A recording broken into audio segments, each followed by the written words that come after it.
الحمد لله رب العالمين الرحمن الرحيم مالك يوم الدين إياك نعبد وإياك نستعين اهدنا الصراط المستقيم صراط الذين أنعمت عليهم غير المغضوب عليهم ولا الضالين.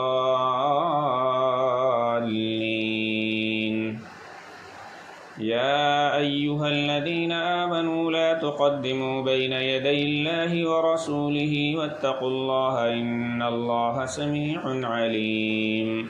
يا أيها الذين آمنوا لا ترفعوا أصواتكم فوق صوت النبي ولا تجهروا له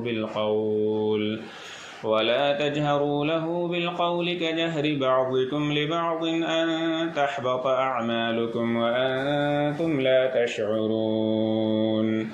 إن الذين يغضون أصواتهم عند رسول الله أولئك الذين امتحن الله قلوبهم للتقوى لهم مغفرة وأجر عظيم. إن الذين ينادونك من وراء الحجرات أكثرهم لا يعقلون.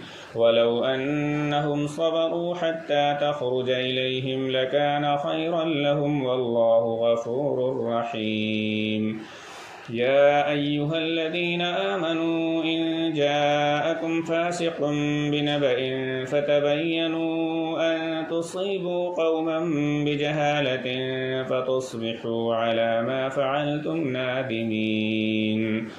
واعلموا أن فيكم رسول الله لو يطيعكم في كثير من الأمر لعنتم ولكن الله حبب إليكم الإيمان وزينه في قلوبكم وكره إليكم الكفر والفسوق والعصيان أولئك هم الراشدون فضلا من الله ونعمة والله عليم حكيم.